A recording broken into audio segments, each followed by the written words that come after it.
e-procurement itu apa, dan kemudian procurement 4.0 itu aplikasinya seperti apa. Nanti kita akan coba pelajari mungkin dalam 2 pertemuan. Jadi topik untuk 13 dan topik untuk pertemuan ke-14 adalah itu. Kemudian minggu ini adalah merupakan minggu ke-13 dan besok minggu ke-14 itu minggu terakhir perkuliahan kita. Nah, di sini saya akan membahas mengenai e-procurement dulu. Jadi bagaimana procurement atau e-procurement itu bekerja, dan kemudian nanti bagaimana terkait dengan beberapa aspek yang ada di dalamnya.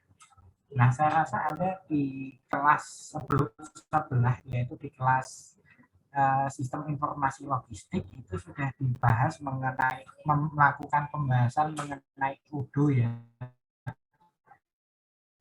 Jadi Anda sudah bentuknya seperti sistem informasi yang nantinya digunakan untuk berbagai macam aktivitas yang ada di dalam industri. Saya tampilkan slide saya. Ini slide-nya. E-procurement, jadi ini adalah merupakan salah satu kalimat yang menjelaskan bahwa kedepannya dalam procurement ini akan ada banyak perubahan di sini, akan banyak ada transformasi, digitalisasi dan sebagainya, yang intinya membuat biaya untuk pengendalian, biaya untuk manajemen dan sebagainya ini menjadi lebih mudah dan mampu menghasilkan keuntungan yang lebih baik. Dan kemudian e-procurement, jadi e-procurement ini merupakan istilah, itu dijelaskan bahwa untuk presensi tadi sudah di-share, jadi saya share sekali lagi, nanti kalau ada yang ya sudah dijawab Mas. Nah, nanti bisa kalau ada yang nanti silahkan di-share. Jadi untuk e-procurement ini kita bisa menggunakan perangkat elektronik untuk menjalankan proses bisnis proses procurement yang ada. Nah, nanti ada beberapa contoh procurement, e-procurement yang ada. Nanti kita akan mencoba melihatnya dan kemudian mengidentifikasikan bagaimana cara kerjanya. Nah, kemudian di sini e-procurement ini digunakan untuk menggunakan metode elektronik di sini pada setiap tahapan pembelian, mulai dari identifikasi persyaratan hingga pembayaran. Jadi alur pembelian itu kan mulai dari kita menetapkan persyaratan pembelian ataupun melakukan tender dan sebagainya hingga pembayaran. Dan nanti setelah kedepannya hingga bisa digunakan untuk kontrak, bagaimana implementasi kontrak dan sebagainya itu bisa dipantau secara elektronik. Dan kemudian proses yang tercakup di sini adalah identifikasi dan pemilihan pemasok di situ, supplier barang ataupun jasa, kemudian ada penempatan, penerimaan, dan pembayaran pesanan. Kalau Anda sudah belajar tentang sistem informasi logistik, saya rasa Anda sudah memahami itu. Kemudian memastikan kepatuhan terhadap prosedur pengadaan di situ. Kalau pesannya 10 ya nanti harusnya dapatnya 10. Kemudian adalah mengkonsolidasikan pembelian untuk mencapai leverage tertentu atau mencapai daya ungkit tertentu. Kemudian memberikan visibilitas informasi antar mitra. Inti dari e-procurement adalah membuat berbagai macam informasi yang ada dalam pembelian ini bisa lebih berdaya guna dan lebih mampu digunakan untuk pengambilan keputusan. Jadi itu adalah e-procurement. Dan kemudian ini adalah alurnya, mulai dari permintaan, penawaran kepada supplier, penawaran dari supplier, kemudian ada transaksi atau pembelian, pembayaran dan penerimaan. Ini alur dasarnya seperti ini. Dan ini dengan adanya e-procurement, aktivitas-aktivitas yang ada di sini ini bisa dijalankan dengan menggunakan bantuan komputer ataupun teknologi informasi yang sesuai. Kemudian ada 3 proses dasar atau proses kunci dari e-procurement tadi, yaitu adalah e-sourcing, kemudian e-procurement itu sendiri, dan e-payment. Jadi ini e-sourcing ini terkait dengan contractual proses, bagaimana kita melakukan lelang, bagaimana kita menetapkan permintaan dan sebagainya. Di sini ini masuk ke dalam e-sourcing. Kemudian e-procurement ini lebih kepada proses transaksinya, dan kemudian e-payment ini lebih kepada pembayarannya. Dan nanti ini akan berkolaborasi untuk mendukung aktivitas utama, yaitu adalah e-procurement. Kemudian ini adalah e-procurement cycle-nya. Jadi ini adalah e-contracting. Ini menggunakan, saya lupa literaturnya ini, di bukunya Bailey itu ada penjelasan ini. Ini menjelaskan bahwa setiap tahap di sini, mulai dari proses kontrak, kemudian ada intelijen, kemudian ada requisitioning, ini akan dijalankan dengan satu sistem tertentu, intinya seperti itu. Dan bagaimana itu berkolaborasi, bagaimana itu berhubungan, di sini nanti bisa dilihat dari aktivitas-aktivitas yang dilakukan di sini. Kemudian ini adalah peraturan terkait. Ini khusus untuk pengadaan barang jasa dan pemerintah, itu sudah ada peraturannya sejak tahun 2010. Di mana di tahun 2010 di sini kita bisa melihat bagaimana bahwa pengadaan barang ataupun jasa ini haruslah melewati suatu proses pengadaan secara elektronik.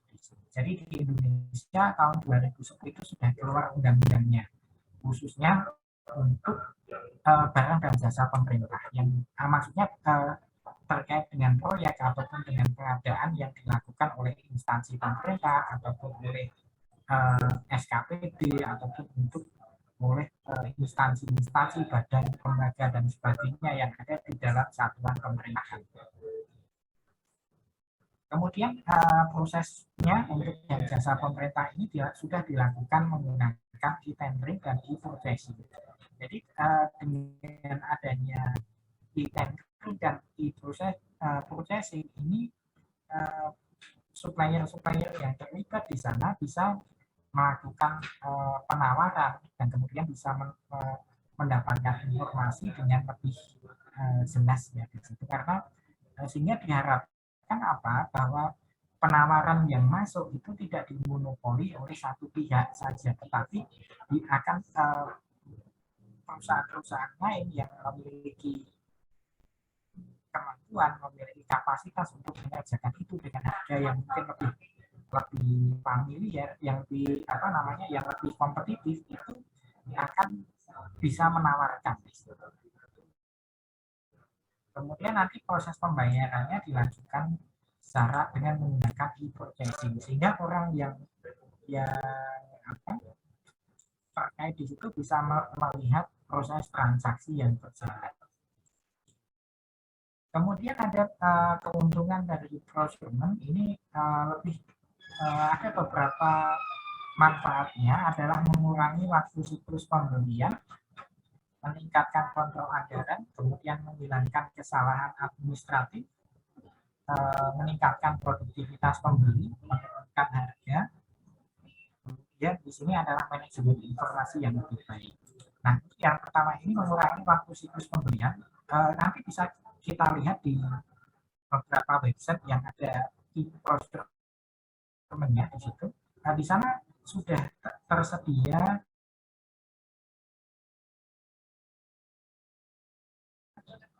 layanan untuk melihat barang apa saja dibutuhkan atau proyek apa saja yang akan ditawarkan. Di sana sudah dibutuhkan. Koleksi saya sepertinya sedang Jadi kita bisa menentukan waktunya seperti apa dan kemudian siklus. Jadi prosesnya akan lebih cepat. Nah, kalau di situs searching-nya itu sudah menggunakan kerjasama di sini, jadi kita tidak membuka pengadaan, tidak tidak membuka pengadaan secara umum di situ, karena kita sudah punya mitra, sudah punya supplier yang siap memasok, maka ini akan cepat lagi karena kita tinggal menghubungkan saja antara sistem yang ada di perusahaan ini dengan sistemnya supplier kita. Jadi akan lebih cepat lagi. Dan kemudian adanya anggaran yang ada di situ sudah bisa dikendalikan. Kalau Anda menggunakan Odoo itu kan sudah muncul tagihannya ya. Di kelas sistem informasi logistik kan Anda sudah dapatkan pengantar ataupun materi tentang sistem informasi, bagaimana hubungan di antara bagian-bagian yang ada, bagaimana penagihannya, berapa jumlah yang harus dibayarkan, di sana sudah disampaikan. Sehingga ini akan meningkatkan pengendalian penggunaan anggaran yang ada. Kemudian kita juga bisa menghilangkan kesalahan administratif. Jadi kesalahan administratif itu sangat banyak. Kalau mungkin ada saudara Anda yang bekerja sebagai akuntan dan sebagainya, itu mereka juga memeriksa per nota itu seperti apa. Jadi nota-nota yang ada itu kadang tidak sinkron. Yang di sini diberikan nomor ABC, di sana diberikan nomor ABE contohnya. Di situ mungkin akan menyebabkan adanya kesalahan administratif atau rekap. Kemudian ada meningkatkan produktivitas pembeli. Jadi dengan adanya e-procurement ini, kita tidak perlu memantau lagi barangnya sudah sampai mana, atau sudah dikirim atau belum dan sebagainya. Waktu yang harusnya yang tadinya digunakan untuk sibuk menanyakan, sibuk melacak dan sebagainya, ini bisa digunakan atau dialihkan untuk aktivitas yang lain. Kemudian menurunkan harga melalui standarisasi produk dan sebagainya. Jadi kalau kita mau lebih kompetitif, kita bisa melihat apa saja yang melihat siapa saja yang memberikan penawaran di situ. Oh, katakanlah ada PT A ini memberikan penawaran untuk bahan A dengan harga yang lebih rendah. Sehingga kita kalau mau inovasi produk, mungkin produknya yang tadinya untuk kelas high-end, kemudian mau merambah ke kelas low-end, itu kan tinggal kita terapkan saja. Oh, nanti kita gunakan bahan tipe A ini dengan harga yang lebih rendah, sehingga jualannya bisa lebih rendah lagi. Kemudian ada manajemen informasi yang baik. Nah, ini terkait dengan informasi ya. Jadi informasi ini sangat penting kaitannya di dalam procurement. Kita harus bisa memastikan barangnya itu datangnya kapan di situ, sudah sampai mana, sudah jumlahnya berapa dan sebagainya. Karena kalau itu meleset di situ, nanti dampaknya ke produksinya pasti akan terhambat. Yang tadinya kita bisa produksi hari ini katakanlah jumlahnya 1000 unit, karena jumlah partsnya hanya 900 unit, maka kita hanya bisa produksi 900 saja. Karena kalau deadline-nya besok, berarti kita kan harus menunda. Kemudian ini adalah workflow. Jadi ini aliran yang dulu. Jadi cara kerja yang dulu lah seperti itu. Jadi kita untuk untuk menganalisis aliran kerjanya di situ, kalau yang dulu ini menggunakan paper, jadi basisnya berkas pengiriman, berkasnya itu semua dibuat secara hard copy di situ. Jadi kalau barangnya mau masuk ke gudang itu kita harus menunjukkan berkas di situ, seperti apa, berkas pesanannya seperti apa dan sebagainya. Itu menggunakan paper requisition to buyer. Nah, kalau dengan yang aliran yang baru itu tidak usah pakai itu, cukup di ini saja, cukup kita gunakan sistem yang ada, kemudian kita bisa menentukan seperti apa penerimaannya contohnya. Jadi atau pesanannya itu seperti apa. Kemudian kalau yang dulu ini harus ditelepon, suppliernya itu harus ditelepon, sudah sampai mana dan sebagainya. Kalau sekarang itu sudah bisa di tracking, katakanlah menggunakan jasa pihak ketiga, kita sudah bisa tracking. Sama halnya kalau Anda beli barang di Shopee atau di Tokopedia atau Bukalapak, itu kan Anda sudah bisa tracking, oh hari ini sudah sampai mana. Jadi itu sudah bisa di tracking. Kemudian di sini ada yang berikutnya terkait dengan delivery di situ. Jadi untuk pengirimannya ini juga berdasarkan paper base ya, lebih kepada paper base. Nah, sampai nanti pembayarannya di situ. Nah, yang ini consolidated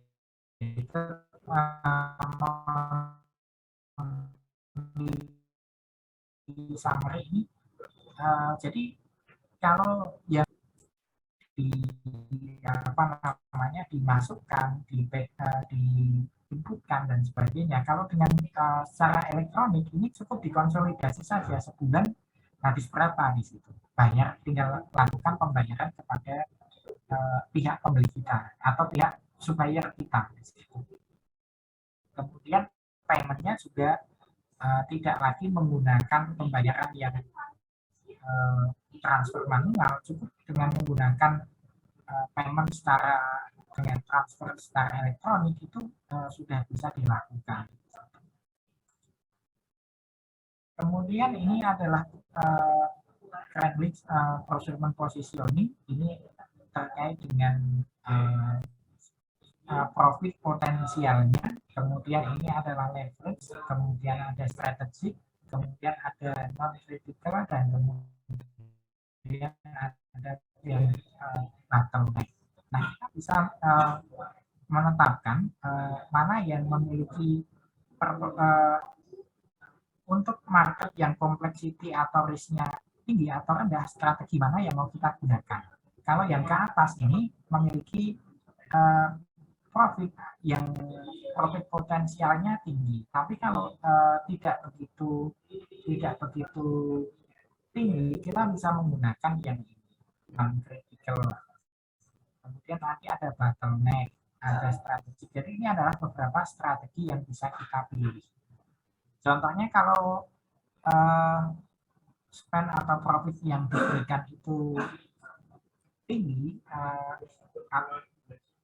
kemudian pengeluarannya itu atau pengeluarannya yang dibelanjakan itu tinggi, kemudian marketnya itu lebih tenang, lebih sederhana, kita bisa menggunakan online bidding. Jadi itu adalah strateginya. Strateginya kita bisa gunakan online bidding. Jadi online bidding itu semacam lelang online. Jadi kita bisa gunakan online bidding. Nah, tetapi kalau tingkat persaingannya itu ketat, kita bisa menggunakan extranet atau performance measurement atau menggunakan e-intelligence. Nah, e-intelligence ini biasanya digunakan untuk memastikan keputusan kita untuk membeli itu seperti apa. Jadi kalau yang marketnya kompleks itu kan pesaingnya banyak sebenarnya. Jadi kalau kita yang ada di sistem yang kompleks di situ, strateginya ini harus menggunakan extranet. Jadi katakanlah supaya kita punya sekian buyer yang sama-sama membeli, yang sama-sama membutuhkan suatu komponen atau suatu part yang dijual. Maka kita kan harus bersaing dengan produsen-produsen lain.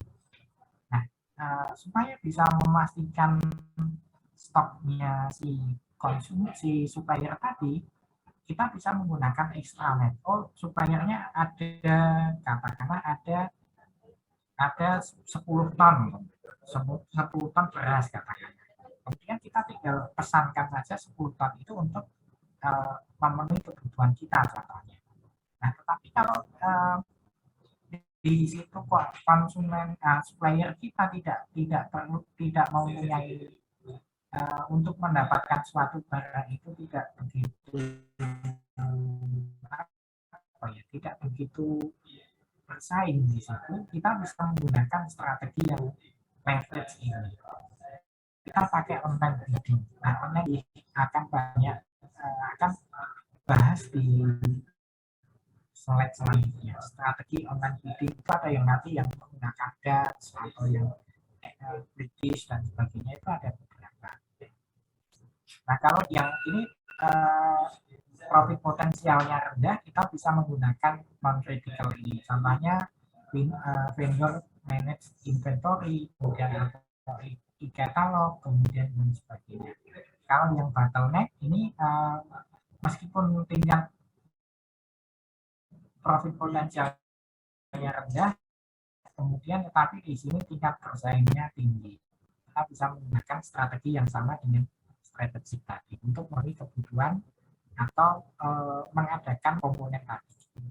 Nah, ini contoh e-procurement yang diterapkan di PLN. Jadi ini e-procurementnya PLN. Kita bisa melihat di procurementnya PLN ini contohnya procurement. Nah, ini adalah contohnya di procurement PLN. Kita bisa melihat apa saja yang dibutuhkan oleh PLN tadi. Nah, kalau Anda sebagai vendor atau sebagai orang yang bekerja untuk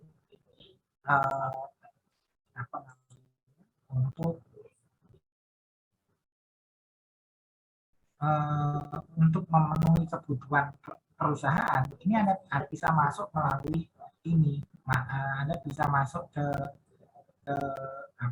ke sistemnya mereka, melakukan penawaran dan sebagainya. Contohnya ini yang sudah dilakukan hasil pengadaan, contohnya pengadaan high speed kamera contohnya. Nah, ini sudah ada metode penawaran harganya bidding, jumlah pesertanya 7, jumlah peserta yang lolos evaluasi teknis 1, kemudian nama pemenangnya adalah ini. Jumlah nilai proyeknya adalah sebesar ini. Jadi di sini kita bisa tadi saya lupa. Nah, ini punyanya PLN. Nah, tapi saya sampaikan sampai di sini. Ini kita bisa menjadi katakanlah calon mitra penyedia barang ataupun jasa. Kemudian kita bisa mendaftar, kemudian ini adalah contohnya konstruksi tegangan menengah, kemudian kualifikasinya apa yang dibutuhkan. Di sini nanti sudah tersedia, kemudian di sini hasil lelang. Nanti akan dilakukan proses lelang, kemudian lelangnya yang menang siapa. Nanti bisa dilihat.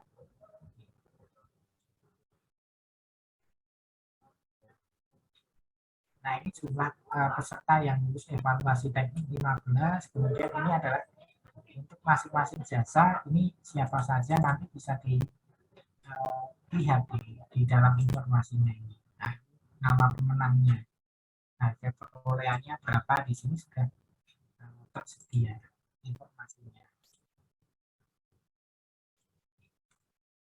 Dengan e-procurement ini akan memberikan informasi yang baik bagi kedua belah pihak.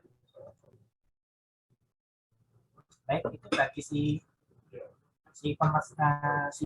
pembeli ataupun si penjualnya. Kemudian contoh yang lainnya dulu, mungkin Anda pernah ikut acaranya Pupuk Indonesia ya. Nah, Pupuk Indonesia ini juga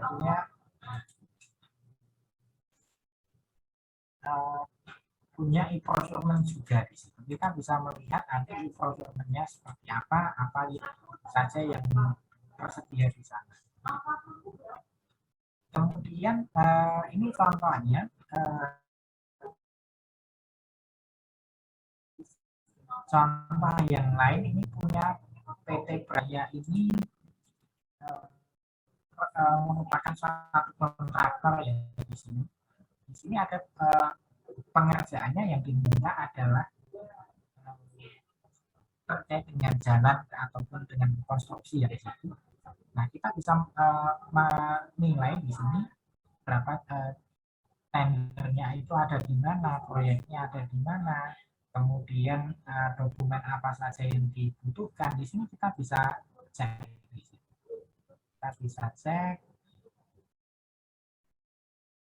Kemudian ini kalau kita mau mendaftar sebagai isian tadi yang tipe Indonesia, kita bisa mengisikan di sini. Jadi kita bisa ini ada prosedur registrasi, kemudian persyaratan kualifikasi. Nah, nanti apa saja yang harus dipenuhi adalah bisa dilihat di sini. Jadi administrasinya, jadi suatu usaha itu kalau mau ikut lelang atau mau ikut pengadaan seperti ini, jadi harus melengkapi dengan perizinan-perizinan yang ada. Jadi ada akta pendirian perusahaan, susunan pengurusnya siapa, situ, kemudian raca perusahaan, ada transaksi bank dan sebagainya. Ya, mungkin saat ini itu adalah hal yang asing bagi Anda. Tapi kalau nanti Anda bekerja di bidang ini, di bidang apa, pengadaan dan sebagainya, itu adalah istilah-istilah yang sering Anda temukan. Atau mungkin suatu saat ada yang buka usaha, yang mau ikut tender dan sebagainya, Anda harus melengkapinya seperti ini. Jadi itu seperti itulah pengadaan ya. Nah, kemudian ada dalam pengadaan itu kita sering ketemu dengan yang namanya lelang. Di sini ada auction itu lelang ya, atau lelang. Di sini ada beberapa metode yang sering digunakan. Ya, ini adalah British reverse, kemudian Victory reverse, ada Dutch reverse, Japanese, kemudian ada Swedish dan atau multi attributive. Jadi kita bisa menggunakan beberapa jenis lelang. Yang pertama adalah British reverse. British reverse ini kita sebagai pemasok di sini bisa melihat posisinya dibanding dengan penawar yang lainnya.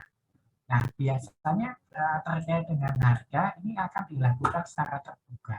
Jadi contohnya ada suatu pengadaan di situ yang ikut, katakanlah Mbak Nika ikut menawarkan suatu komponen dengan harga katakanlah 100.000 per unitnya. Kemudian ada Mas Akil menawarkan dengan harga 101.000. Kemudian ada Mas Farhan Kamil menawarkan dengan harga 98.000. Nah, dari sini kita bisa melihat posisinya yang paling rendah siapa. Nah, tetapi untuk prosesnya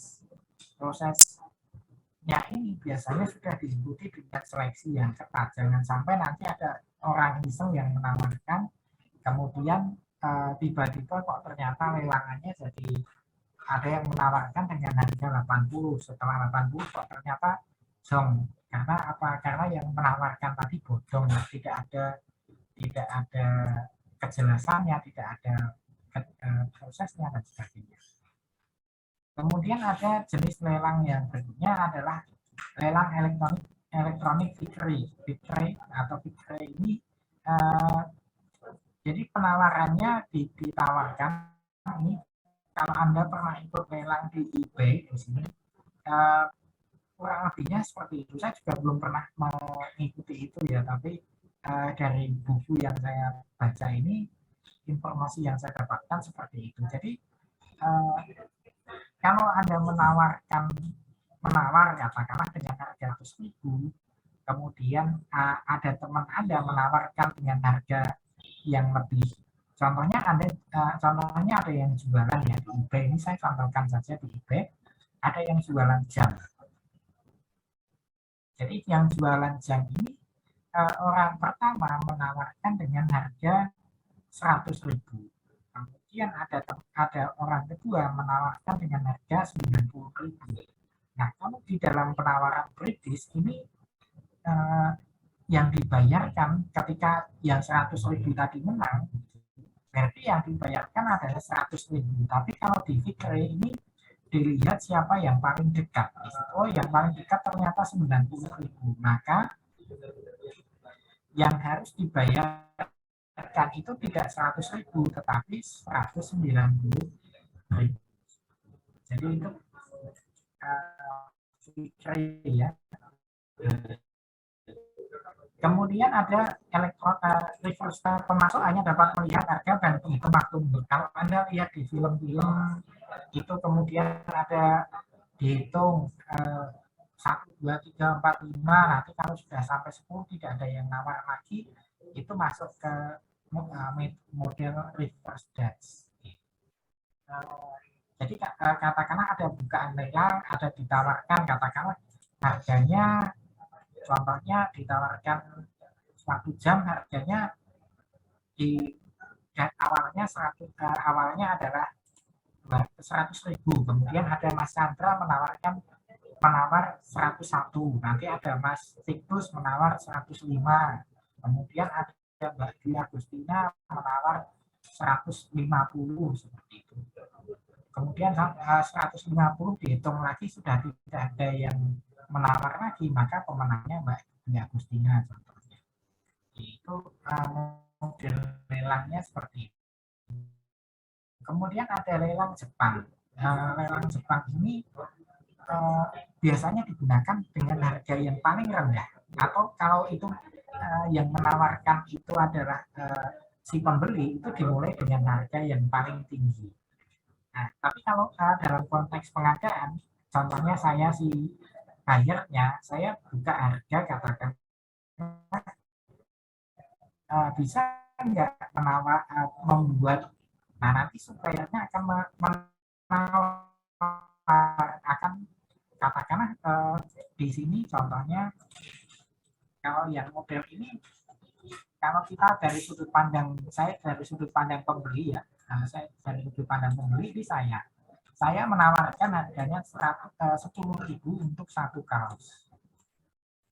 Kemudian di sini ketika 10.000 ini belum ada yang menawar di sini, maka saya naikkan tawaran saya jadi 11.000.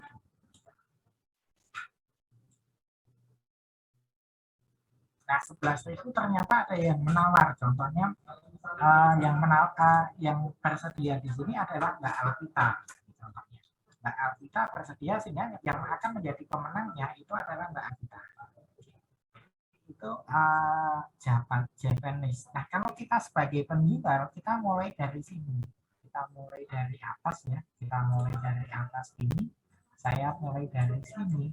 Kemudian saya jualan kaos. Saya tawarkan 100.000 dulu 1 kaos. Ada yang mau beli nggak? Kalau nggak ada, saya turunkan lagi. Saya turunkan jadi 90.000.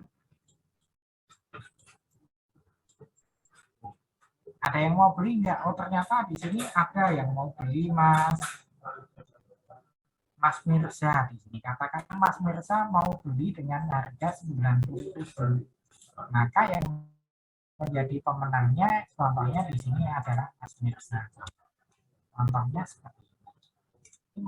Model Japanese seperti itu. Bedanya kalau tadi dihitung mundur, ditambahi ada yang menawar, tambahin lagi, ada yang menawar, tambah lagi, nanti sampai yang terakhir itu yang sudah nggak masuk, berarti ya udah itu yang jadi pemenang. Kemudian ada jenis yang berikutnya adalah tawaran tertutup. Tawaran tertutup ini tidak diketahui siapa yang jadi saling tidak ada keterbukaan. Si A itu menawarkan berapa, si B menawarkan berapa, si D menawarkan berapa, ini tidak ada informasinya. Jadi contohnya Contohnya kalau penawaran tertutup ini, katakanlah saya sebagai buyer itu mau bikin katakanlah kaos ya, tadi saya contohkan contohnya yang saya mau bikin sepatu. Saya mau bikin di sini, saya mau bikin sepatu. Kemudian saya menjadi buyer ya, di sini saya buyernya. Saya mau bikin sepatu, saya pakai mereknya ANT katakan. Kemudian di sini ada yang mau katakanlah suppliernya, ada beberapa supplier yang mau contohnya untuk membuatkan sepatu. Contohnya di sini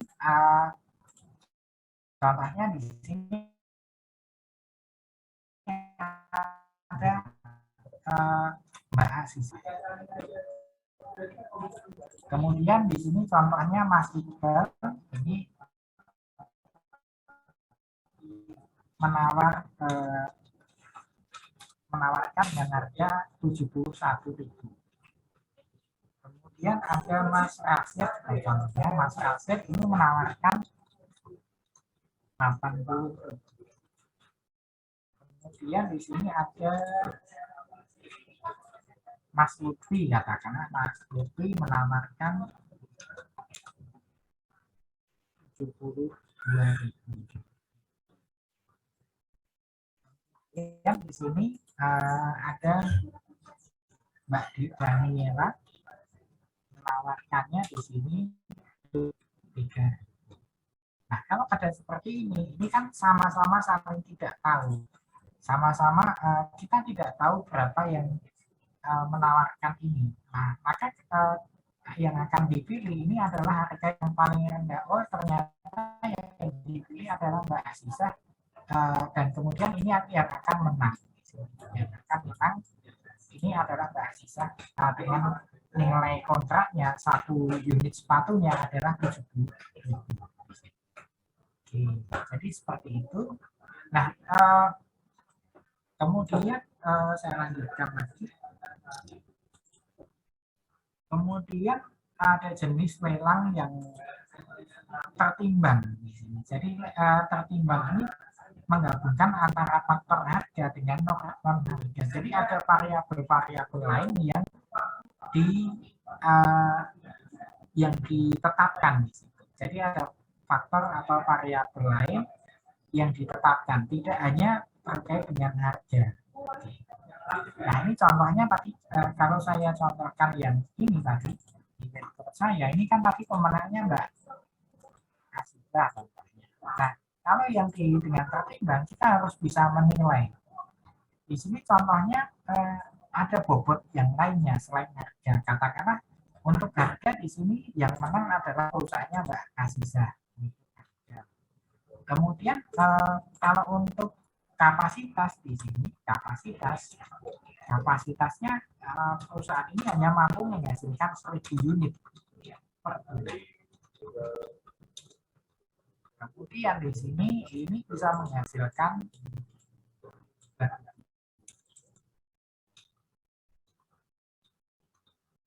kemudian nanti ini bisa menghasilkan 3.000.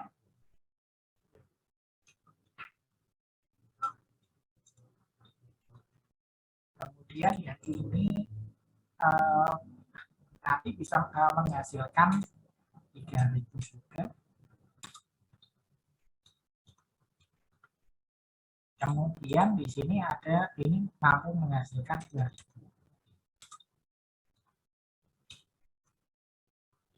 Kemudian badan usahanya yang ini badan usahanya CV yang PT. Kemudian yang ini PT lagi. PT.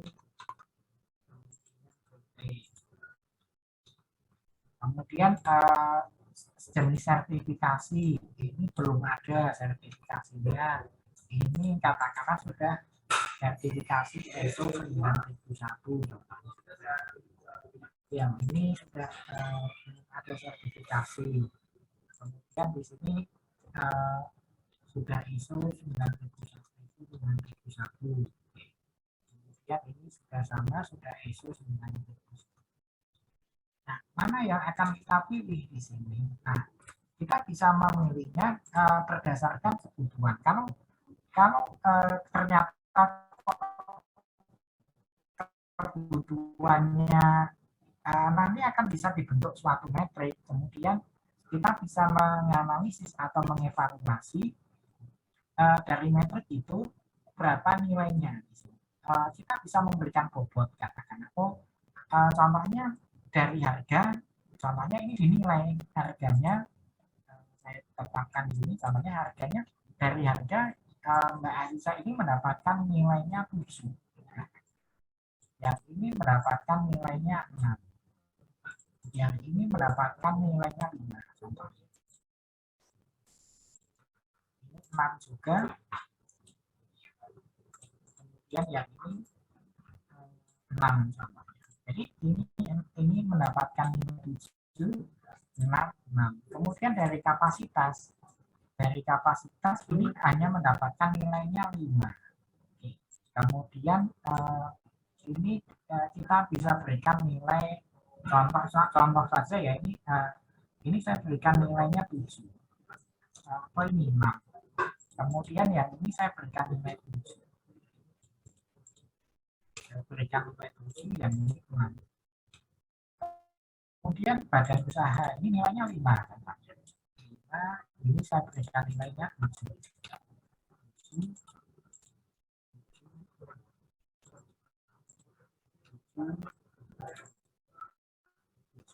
Seperti ini. Kemudian yang ini saya berikan nilainya karena tidak punya sertifikasi, saya berikan nilainya 5 saja. 5, ini 7.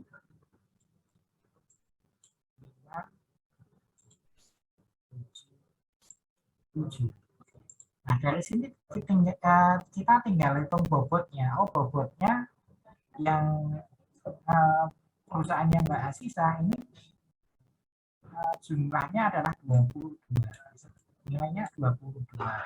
Untuk perusahaannya Mas Iqbal di sini 6677 berarti 26. Kemudian perusahaannya Mas Asep di sini 5775 berarti 24 ya di situ. Kemudian Mas Lutfi ini 6777, ini 27. Kemudian punya Mbak Daniela ini mendapatkan nilainya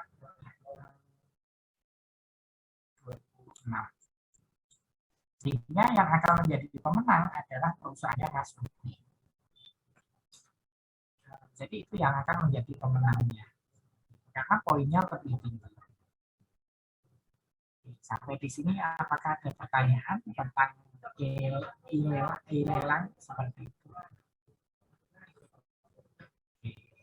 Jadi kalau yang tadi hanya berdasarkan harga, kalau yang multi atribut ini berdasarkan banyak hal contohnya. Oke, seperti itu. Kemudian ada yang berikutnya, ini adalah perbedaannya advantage dan disadvantage-nya nanti bisa dicek. Kalau British Reverse ini advantage-nya adalah meningkatkan transparansi, dan kemudian ada cost dan kemudian ada cost saving di situ. Kemudian kalau yang disadvantage-nya supplier yang berada yang memiliki nilai ranking di bawah 3 ini biasanya akan kehilangan kepercayaan untuk mengikuti partisipasi itu. Dan kemudian kapan kita bisa menggunakan ini kapanpun dan seterusnya. Jadi ini nanti sudah ada penggunaannya, silakan bisa Anda pelajari. Kemudian yang berikutnya adalah peluang dan tantangan industri 4.0 di dalam procurement. Jadi kita dihadapkan pada berbagai pilihan, berbagai perubahan di sini yang bisa menyebabkan proses procurement ini menjadi lebih kompetitif lagi dan lebih tetapi juga menawarkan berbagai macam keuntungan di situ. Nah, ada beberapa teknologi yang bisa kita gunakan di dalam procurement, yaitu adalah Internet of Things, kemudian adalah blockchain, kemudian adalah big data, kemudian ada artificial intelligence, kemudian ada bots atau software robots di situ, kemudian ada smart contract. Nah, masing-masing teknologi ini nantinya akan mendukung pencapaian dari procurement tadi. Contohnya Internet of Things, ini kita bisa mengendalikan perangkat-perangkat yang ada, mesin-mesin yang ada dari jarak jauh di situ. Dan kemudian atau kita bisa mengendalikannya dengan untuk keperluan pergudangan dan sebagainya. Sebenarnya implementasinya nanti akan sangat untuk inisialisasinya akan sangat rigid ya, seperti itu. Jadi untuk inisialisasinya ada banyak hal yang harus dipertimbangkan. Kemudian ada blockchain, kemudian ada big data. Ini juga nantinya bisa digunakan. Siapa saja yang berapa lamanya jarak pengiriman dan sebagainya itu bisa kita lihat dari data-data yang sebelumnya. Kemudian ada proses digitalisasi.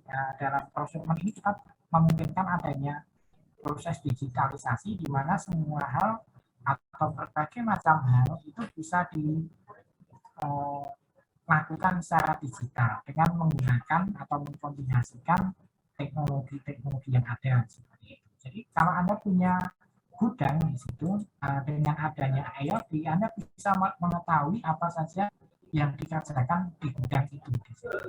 Apa saja jumlah stoknya, apa saja, kemudian posisinya ada di mana dan sebagainya, itu bisa diintegrasikan. Kemudian ada procurement. Nanti procurement ini bisa memiliki beberapa area, bisa menyebabkan peningkatan kepada beberapa area. Yang pertama adalah value proposition. Jadi ada nilai-nilai yang muncul di situ. Kemudian ada digital category and service procurement. Kemudian ada untuk area yang terkait dengan kategori digital dan sebagainya. Nanti kita bisa menetapkan strategi apa yang sesuai.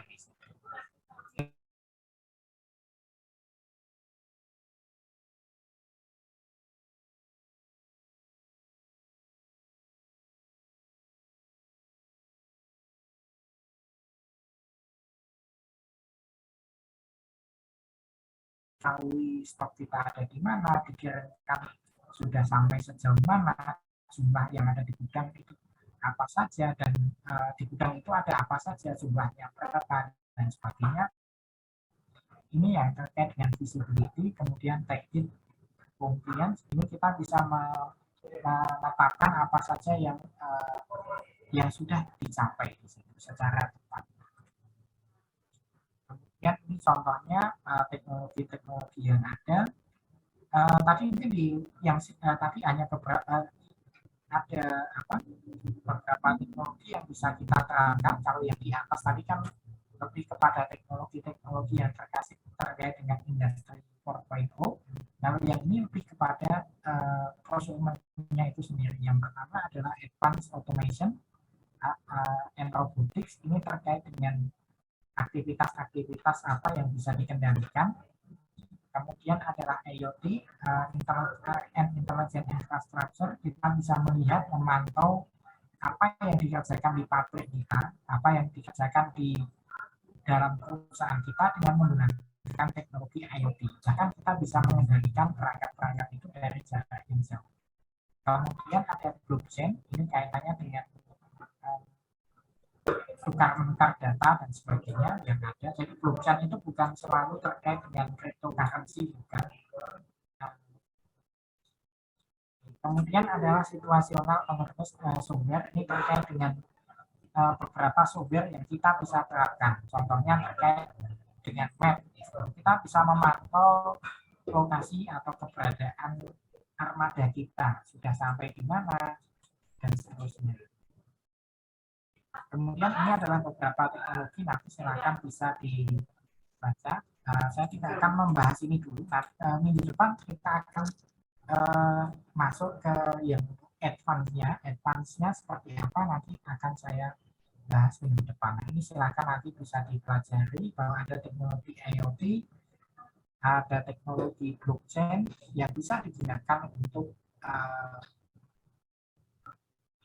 prosumer. Seperti itu. Nah, kemudian untuk tugasnya nanti saya minta kepada Anda, silahkan Anda bersama dengan kelompok ya, sifatnya dengan kelompok, silahkan Anda diskusikan mengenai e-procurement. Jadi e-procurement yang ada di satu perusahaan. Contohnya yang saya tampilkan tadi ada beberapa contoh.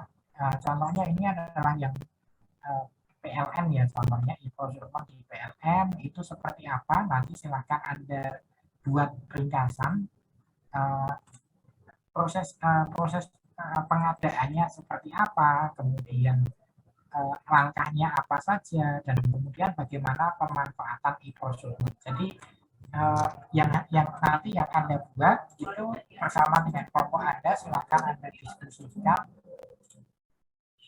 Yang pertama di sini yang harus Anda lihat ini Anda silakan pilih satu e-procurement. Kemudian nanti silakan dituliskan apa saja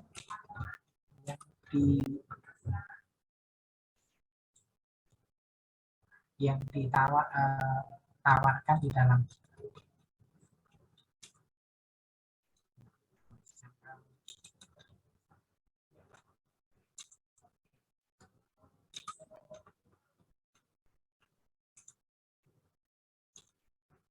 alur proses pengadaan, dan kemudian ini aktivitas ya, tapi saya lupa di sini aktivitasnya.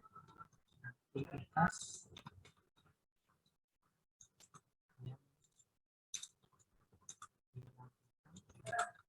di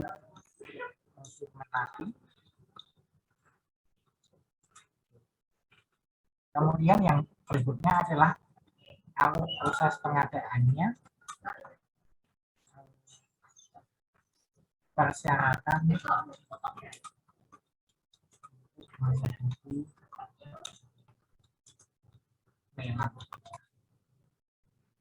atau pengadaan.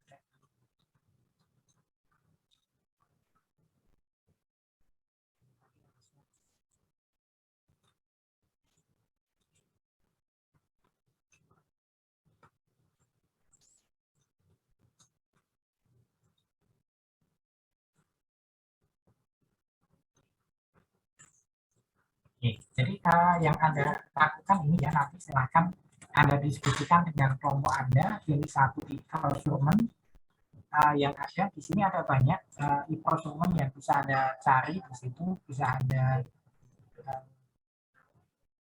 lihat. Kemudian nanti silahkan diringkas dalam tulisan yang baik. Kemudian silahkan Anda jelaskan sedetail mungkin tadi mengenai apa saja yang aktivitas yang dilakukan di e-procurement itu apa saja, persyaratan untuk mengikuti lelang atau pengadaan di e-procurement itu apa saja, dan kemudian alur proses pengadaannya. Nah, supaya tidak sama, nanti silakan bisa Anda cari sejumlah. Jadi kan kita ada sekitar 15 kelompok ya, sekitar itu. Nanti silakan Anda cari yang berbeda. Jangan sampai satu kelompok dengan kelompok lainnya itu sama. Nanti Anda bisa cari baik yang pengadaan pemerintah ataupun e-procurement yang terkait dengan pengadaan non pemerintah. Silakan Anda cari supaya tidak bentrok di situ. Silakan Anda bisa mencari, Anda bisa menuliskan di situ. Anda bisa menuliskan di grup nanti kelompoknya siapa, ketuanya saja mungkin bisa dituliskan, ketuanya si A, kemudian nanti di prosumennya di apa di sini. Jadi ada banyak perusahaan di sini. Kemudian nanti silahkan baru dibikinkan ringkasannya. Ini ada banyak perusahaan ya yang ada di sini. Tinggal Anda pilih saja nanti perusahaannya yang mana. Dan silahkan itu Anda jelaskan, Anda detailkan. Kalau tidak ada informasi yang ada di situ, bisa Anda telusuri dengan Google dan sebagainya. Nah, nanti bisa, nanti silahkan bisa ditampilkan salah satu contoh proses pengadaan. Ini saya kurang satu.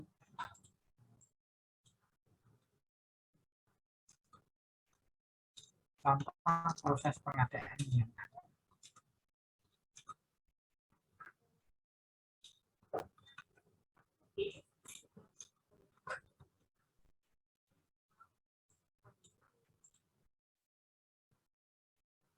Kelompok yang lama saja.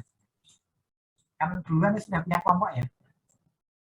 Yang kelompok yang lama saja. Sama tapi contoh hasil proses pengadaannya, pengadaan atau lelang itu seperti apa. Nanti dicontohkan saja jenis yang diadakan itu apa, kemudian yang hasilnya seperti apa. Ini saya kirimkan ke grupnya.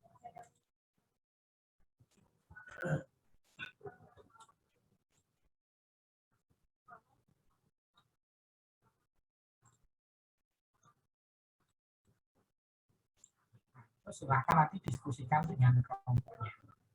Mungkin itu saja yang dapat saya sampaikan untuk kuliah kita hari ini. Silahkan nanti dikerjakan bersama dengan kelompoknya. Jumlah halaman tidak ditentukan ya, yang penting diketik rapi, kemudian spasinya 1,5 saja. Jumlah halamannya tidak ditentukan. Itu saja dari saya. Sekian, wassalamualaikum. Waalaikumsalam warahmatullahi wabarakatuh. Makasih Pak.